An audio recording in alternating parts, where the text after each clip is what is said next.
Hai, selamat datang kembali di channel gua, Puralekdan Pak Jinsung.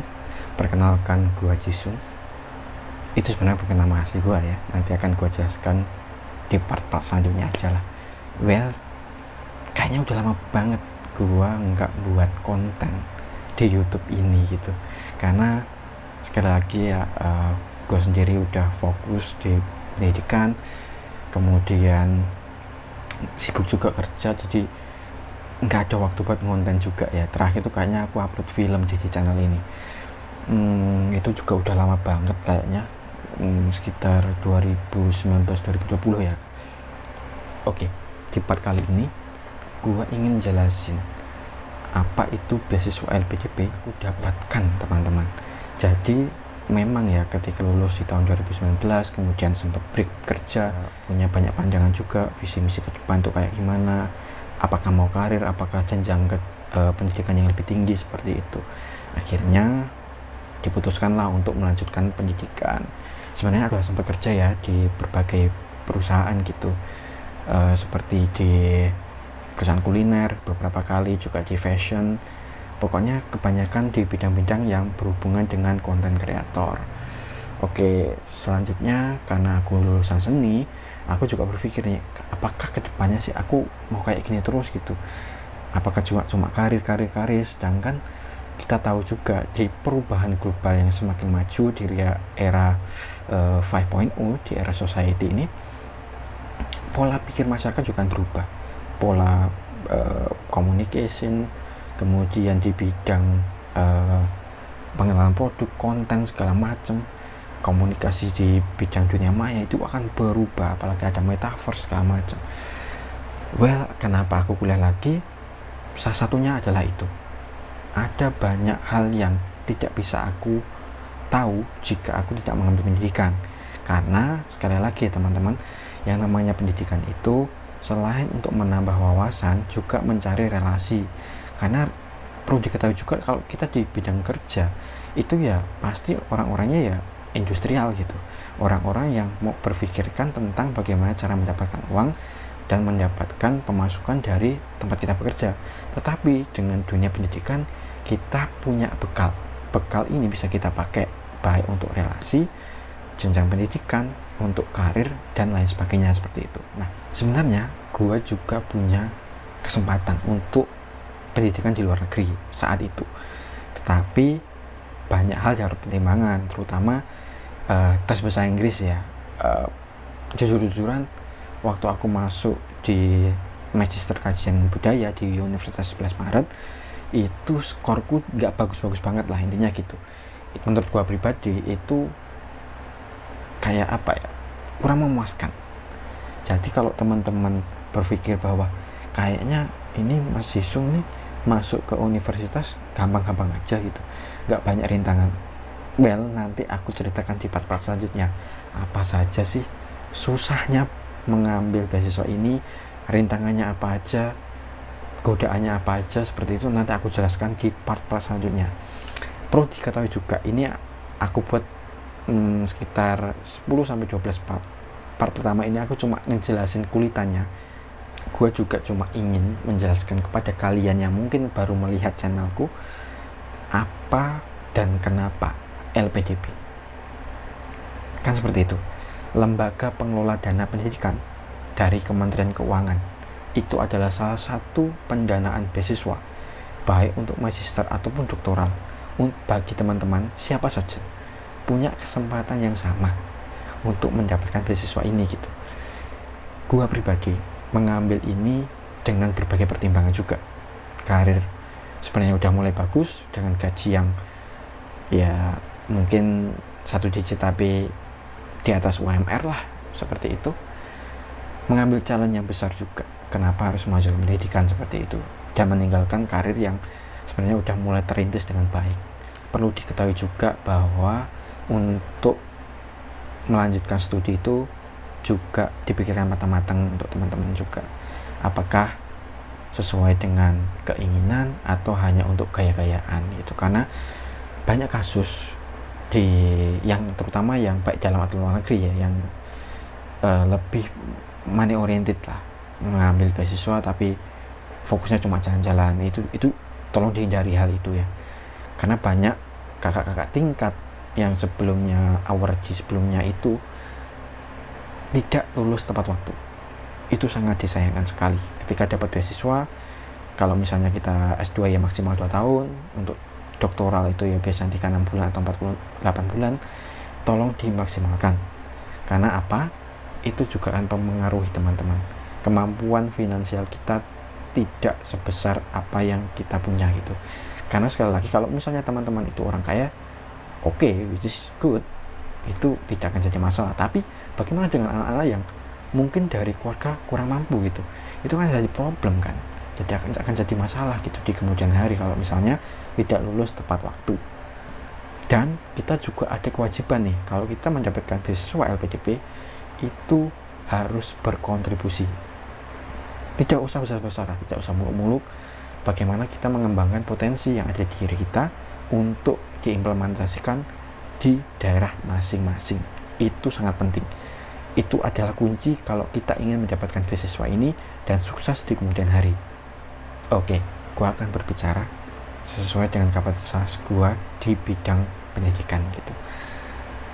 Tapi memang perlu diketahui juga gua masih awal ya untuk mengambil program magister gitu. Jadi mungkin kalau ada salah kurangnya, mungkin kakak-kakak tingkat yang melihat video ini, jika ada masukan, sangat terbuka sekali. Mau DM di Instagram, mau komen di kolom komentar, silahkan, sangat terbuka. Atau platform lain lah, di Twitter, LinkedIn, atau segala macam, bebas. Oke, gua akan menjelaskan juga, mengenalkan lah apa sih LPDP di negara kita yang pure beasiswa dari APBN yang dikelola oleh Kementerian Keuangan. Jadi mungkin sekarang udah 1 dekade beasiswa ini diberikan untuk anak-anak yang memiliki visi misi yang sama dengan beasiswa LPDP. Jadi kalau kita ingin fokus, kita ingin berkontribusi untuk negara, boleh kita mengambil beasiswa ini gitu. Well, untuk lebih singkatnya, perkenalkan dulu, nama gua Jisung. Sebenarnya itu bukan nama asli ya, tadi udah sempat gua singgung di awal. Gua pribadi ambil S2 di kajian budaya, Fakultas Pasar Sarjana di Universitas 11 Maret Surakarta. Kemudian gua masuk di PK 182 Suragauri, which is itu belum lama juga selesai setelah PK. Kemudian ya itu nyambi-nyambi lah ya, karena waktu itu masih transisi dari bekerja ke lanjutkan studi. Oke, gua jelaskan langsung aja. Oke, di sini kita ketik LPDP Kemenkeu. Nah, di website resminya teman-teman bisa membaca semua hal yang informatif di sini. Gua pribadi cuma menjembatani apa saja yang ada dan isinya apa aja. Jadi teman-teman yang ingin mengambil beasiswa ini, baik di magister ataupun di doktoral, fokus saja di poin mana yang akan diambil gitu. Jadi tidak perlu mempelajari semuanya, kecuali kalau kalian ingin menjelaskan ke adik-adik tingkat atau teman-teman yang ingin mengambil jenjang pendidikan lebih tinggi. Oke, kita mulai dari selayang panjangnya dulu ya. Apa sih LPDP itu gitu? Teman-teman bisa baca di sini. Nah, ini berdasarkan undang-undang ya. Kalau kita mengingat isi dari Undang-Undang 1945, terutama di berbagai amandemennya, pendidikan itu kan adalah satu faktor yang wajib diberikan haknya oleh negara kepada seluruh elemen masyarakat gitu. Jadi siapa saja itu berhak mendapatkan pendidikan yang layak gitu teman-teman. Dulu ada wajib belajar 9 tahun gitu, tetapi jika bisa melanjutkannya jenjang lebih tinggi, itu lebih baik. Kemudian melalui Undang-Undang Nomor 2 di tahun 2010 tentang APBNP 2010 menyepakati bahwa sebagian dana dari alokasi dana fungsi pendidikan dalam APBNP dijadikan sebagai dana pengembangan pendidikan nasional. Jadi itu yang bunyi undang-undang yang mana disepakati bersama dari sejak lama untuk memberikan pendidikan yang layak seperti itu. Itu sudah direncanakan jauh-jauh hari, makanya implementasinya adalah dengan beasiswa LPDP ini. Kalian harus manfaatkan peluang ini sebaik-baiknya. Oke, gua nggak akan panjang lebar untuk membahas ini ya. Silahkan kalian baca, kalian cermati apa saja yang menjadi celah yang panjang dari beasiswa ini. Gua akan bahas visi misi dan fokusnya. Visi dari LPDP menjadi lembaga pengelola dana bertaraf internasional guna menyiapkan SDM Indonesia yang berdaya saing global serta mendorong inovasi bagi Indonesia yang sejahtera, demokratis, dan berkeadilan. Jadi udah jelas ya, kalau di poin-poin yang di sini visi misinya itu lebih memfokuskan kepada SDM-SDM yang mau berkontribusi untuk Indonesia di masa mendatang. Apalagi kita sudah mendekati era 100 tahun Indonesia merdeka, di mana kita harus menjadi negara maju yang berkontribusi besar baik perekonomian, culture, budaya, ekonomi, segala macam ini harus kita kuasai. Itu adalah visi misi dari LPDP. Nah, di misinya sendiri kalau kita membaca ya, itu kan sudah jelas ya. Itu ada yang mempersiapkan pemimpin yang profesional di masa depan untuk Indonesia ya, dengan biaya pendidikan. Kemudian mendorong riset strategis dari untuk teman-teman yang memang fokusnya di research. Kalian bisa manfaatkan juga platform ini sebagai funding lah kalian untuk mengembangkan ke depan seperti apa kontribusinya. Kemudian menjamin keberlangsungan pendanaan pendidikan bagi generasi berikutnya melalui pengelolaan dana abadi pendidikan yang optimal. Jadi memang ada anggaran ya. Perlu diketahui juga dalam satu dekade ini LPDP dengan Kementerian Keuangan yang mengelola itu sudah ada sekitar 100 triliun rupiah. Itu adalah dana abadi yang akan terus bertambah setiap tahunnya. Jadi ada anggaran APBN negara yang dikhususkan untuk pendidikan teman-teman. Makanya manfaatkan peluang ini sebaik-baiknya, semaksimalnya.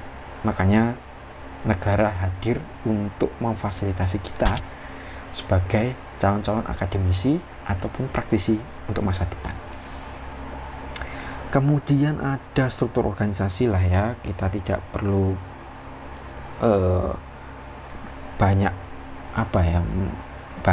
memahami karena sekali lagi poin dari struktur organisasi ini adalah pengelolaan. Nah, mungkin beberapa tahun sekali akan berubah dan kita juga harus paham siapa-siapa saja direkturnya, pengelolanya siapa. Kita kalau bisa ya mengenal secara personal karena mereka adalah orang-orang yang akan membantu kita ketika dalam kesusahan baik dari pendanaan, program-program yang kedepannya seperti apa. Mungkin kalau kita PK nanti ada program sosial, mereka akan hadir di sekitar kita teman-teman. Jadi semaksimal mungkin kita mengenal personal, bahkannya satu persatu, setidaknya mengenal namanya dan orangnya, karena ketika kita PK atau persiapan keberangkatan mereka pasti ada, biasanya akan hadir lah di forum itu. Oke ya, nah ini ada berbagai struktur organisasi di sini. Kemudian ada manajemen, ada testimoni, ada penghargaan. Nah di poin-poin ini sebenarnya teman-teman bisa bacalah nanti secara personal ya. Gua pribadi nggak bisa menjelaskan secara panjang lebar lah poin itu. Kemudian investasi nih di dana abadi, ada skema kebijakan dan instrumen dan portofolio. Nah, gua coba jelaskan di dana abadi ya. Dana abadi pendidikan. Nah, di dalam dana abadi pendidikan yang dikelola LPDP adalah dana yang bersifat abadi untuk menjamin keberlangsungan program pendidikan bagi generasi berikutnya dan yang tidak dapat digunakan untuk belanja sesuai dengan bab 1 Ketentuan Umum Peraturan Presiden Nomor 12 Tahun 2019 Pasal 1 Angka 1. Di situ juga disebutkan bahwa dana ini itu memang dikhususkan sebagai dana abadi menjamin keberlangsungan program pendidikan bagi generasi berikutnya yang tidak dapat digunakan untuk belanja apapun. Jadi memang khusus fokus untuk pendidikan. Oke. Itu udah clear ya teman-teman ya. Nah, sumber dananya itu dari mana? Sumber dananya itu ada dari pengembangan pendidikan nasional, pendapatan investasi, dan sumber lain yang sah. Teman-teman bisa baca sendiri. Dan beberapa poin lainnya. Gua juga cuma mau menjelaskan sedikit jelasnya lah ya, tentang apa saja sih beasiswa yang ditawarkan di sini gitu. Yang pertama itu ada beasiswa umum, kalian bisa pakai lah, ada beasiswa jalur reguler gimana semua orang bisa mengambil jalur ini. Gue pengen fokus lah, pengen ngambil reguler gitu. Mungkin syaratnya akan lebih tinggi, tapi secara umum ini siapapun bisa mengambil. Tidak ada syarat khusus, semuanya berhak mendapatkan hak yang sama untuk di jalur beasiswa reguler. Gue buka ya. Nah, beasiswa reguler ini diperuntukkan bagi warga negara Indonesia yang telah menyelesaikan studi program diploma atau sarjana untuk beasiswa magister. Nah, skemanya itu seperti ini. Mungkin teman-teman bisa baca biayanya itu apa aja, pendukungnya seperti apa. Nah, syaratnya itu seperti apa. Mungkin gua jelaskan di part selanjutnya. Ini mungkin gua agak belibet ya untuk menjelaskan, nanti gua perbaiki di video selanjutnya seperti itu. Selanjutnya ada beasiswa umum. Nah, di beasiswa umum ini terbagi berbagai macam. Ada yang PTUD. Di PTUD ini itu adalah perguruan tinggi utama dunia. Jadi siapapun yang mendapatkan LOE unconditional di perguruan tinggi ini itu akan mendapatkan prioritas khusus, teman-teman. Jadi kan biasanya itu ada 3 ya seleksinya. Biasanya tidak melalui yang namanya tes bakat skolastik, dimana di tahun gue mengambil tes tahun kemarin di tahun 2021 di tahap 2 itu ada namanya tes bakat skolastik. Tapi kalau kalian bisa masuk di beasiswa perguruan tinggi utama dunia, kalian nggak perlu melewati itu. Jadi seleksi administrasi lolos, punya LOE, masukkan, kemudian bisa langsung ke tahap wawancara, which is itu good untuk kalian yang bisa tembus perguruan tinggi utama dunia. Dan itu ada listnya, jadi nggak semua universitas masuk. Mungkin ada beberapa klasifikasinya, bisa kalian pilih, bisa kalian daftarkan di sana, bebas. Nanti ada listnya, mungkin next video ya gue jelaskan. Kemudian ada beasiswa co-funding. Nah, di co-funding ini jadi itu biasanya itu 50-50 ya. Kalau misalnya teman-teman itu punya, misalnya ada keluarga atau lembaga yang memberikan beasiswa tetapi itu hanya sebagian, nah sebagiannya ini akan diberikan juga dari beasiswa LPDP, dan itu sah-sah saja. Seingatku itu bisa dipakai juga untuk teman-teman yang mengambil di bagian beasiswa co-funding seperti itu. Nah, oke, next ada beasiswa targeted. Nah, di beasiswa targeted ini terbagi menjadi 4 ya. Itu ada beasiswa PNS, TNI, dan Polri. Jadi kalau kalian abdi negara, kalian bisa ambil di sini karena memang ada berbagai persyaratan yang harus dipenuhi, karena tidak sembarangan orang bisa mengambil ini juga ya, terutama yang CPNS. Mungkin kalian bisa ambil di jalur ini.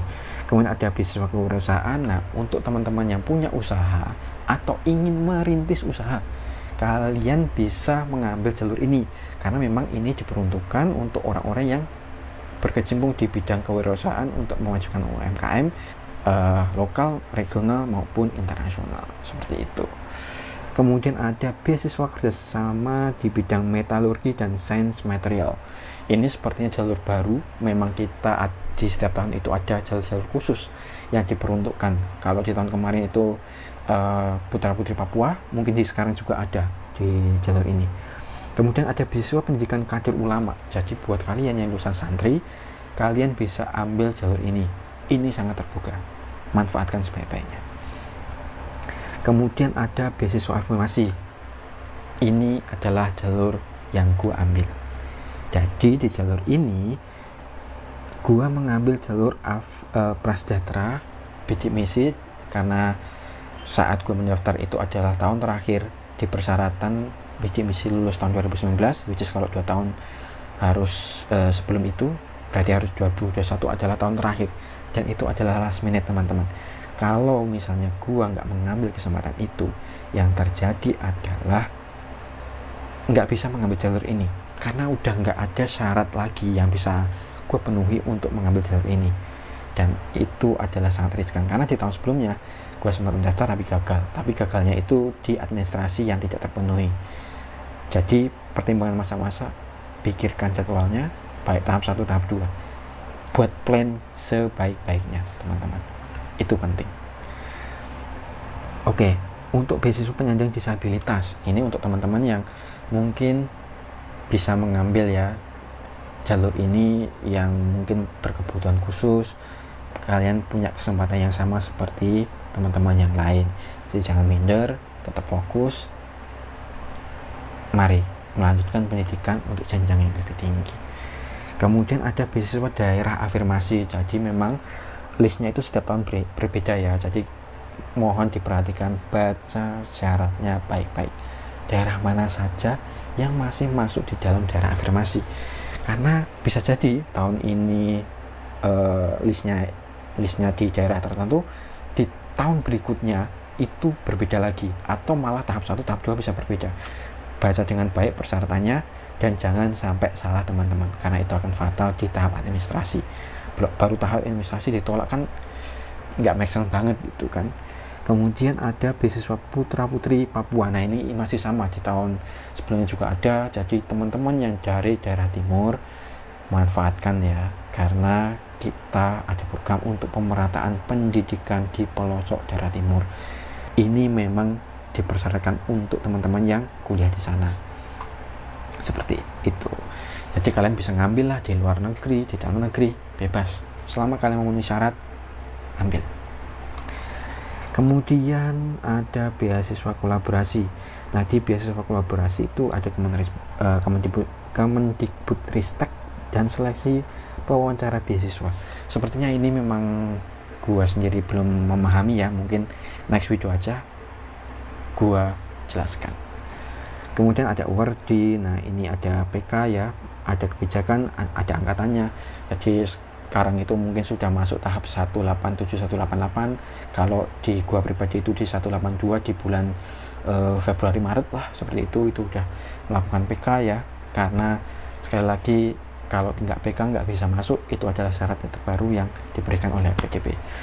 Kemudian ada pengayaan bahasa. Ini diberikan untuk teman-teman, ini aku buka aja ya. Wait.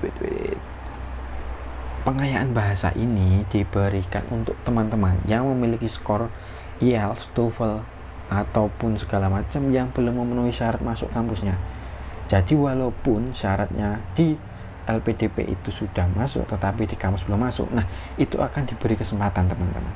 Dan biasanya PB ini hanya diberikan untuk jalur afirmasi, karena di jalur yang lain seperti jalur reguler, PTUD, tidak diberikan fasilitas pengayaan bahasa. Itu perlu digarisbawahi.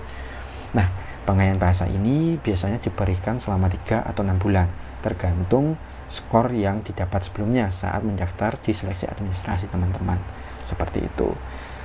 Kemudian ada tujuan, ada jenis dan nama program. Nah, bisa teman-teman baca coba. Itu ada AS, ada TOEFL IPT, kemudian syarat penerimaan program, ada TOEFL, ada IELTS, yang belum dapat LOE. Nah itu bisa teman-teman baca. Mungkin next video akan gua jelaskan ya lebih detailnya beasiswa LPDP. Mungkin untuk pengantar ini gua coba sekian ya. Next video gue jelaskan juga beberapa part video yang lain yang mungkin lebih ke step-step, nah seperti pendaftarannya, terus apa aja yang perlu diisi di formnya, kemudian LOE nya mungkin kalau teman-teman udah daftar kampus sebelumnya, kemudian ada yang namanya kurikulum vitae kalian juga harus buat, kemudian ada personal statement, rencana kontribusi kelanjutan saya ke depan seperti apa. Kalau nanti misalnya kalian ngambil doktoral, itu juga harus mempersiapkan researchnya seperti apa, itu juga harus dipersiapkan jauh-jauh hari. Jangan sampai sudah masuk deadline baru terpikirkan oh ini. Nah itu jangan teman-teman.